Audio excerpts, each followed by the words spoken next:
নমস্কাৰ, আলোচনা কৰিবলৈ ওলাইছোঁ দ্বিতীয় শ্ৰেণী আপোন পাঠৰ 12 টোকা 12 টোকা নামৰ পাঠটিৰ প্ৰশ্ন উত্তৰসমূহ। পাঠটিৰ ক্ৰিয়াকলাপৰ 1 নম্বৰতে আছে পঢ়া আৰু লিখা। সত্য, অব্দ, বস্ত্ৰ, নষ্ট, বাদ্য, চম্পা। 2 নম্বৰ, প্ৰথমে কোৱা তাৰ পিছত লিখা। ক. পলাশ আৰু ককাকে ফুৰিবলৈ ক'লৈ গৈছিল? ইয়াৰ উত্তৰ হ'ব পলাশ আৰু ককাকে ফুৰিবলৈ নৈৰ পাৰত গৈছিল। খ. বাঢ়ৈটোকা চৰাইৰ ঠোঁট কেনেকুৱা? উত্তৰ হ'ব বাঢ়ৈটোকা চৰাইৰ ঠোঁট জোঙা আৰু মজবুত। গ. বাঢ়ৈৰ দৰে কাম কৰিব পৰা চৰাইবিধক কি বুলি কোৱা হয়? উত্তৰ হ'ব বাঢ়ৈৰ দৰে কাম কৰিব পৰা চৰাইবিধক বাঢ়ৈটোকা বুলি কোৱা হয়। ঘ. বাঢ়ৈটোকা চৰাইয়ে গছত কেনেকৈ ফুটা কৰিব পাৰে?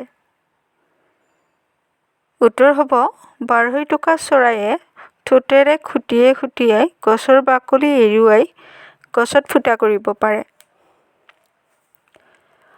3 নম্বৰ, পঢ়া, বুজা আৰু লিখা। ইয়াতে বক্স এটা আছে, বক্সটোৰ ভিতৰত কিছুমান শব্দ দিয়া আছে, আমাক মিলাই লিখিব দিছে।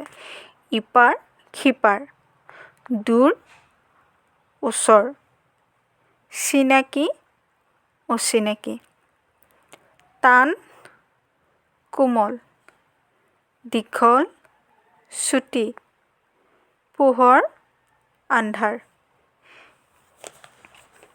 তাৰপিছত আছে 4 নম্বৰ, ক অংশৰ লগত খ অংশ আস্তানি মিলাই গ অংশত পুনৰ লিখা। আস্তানি দিছে ক অংশ খ অংশ আমাক মিলাই গ অংশটোৰ উত্তৰটো লিখিব দিছে। ককা, ককাৰ লগত কি হ'ব? আইতা। খুৰা, খুৰী, পেহা, পেহী, বাইদেউ, ভিনী, নাতি, নাতিনী। 5 নম্বৰ, সুৱলাকৈ পঢ়াচোন।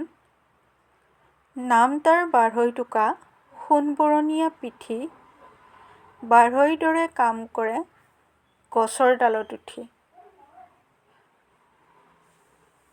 6 নম্বৰ, তোমাৰ চিনাকি চৰাই কেইবিধমানৰ নাম লিখা। ছবিখনত কেইবিধমান চৰাই ইয়াতে দিছে, মই তলত নামসমূহ লিখি দিছোঁ। কাউৰী, বগলী, ভাটৌ,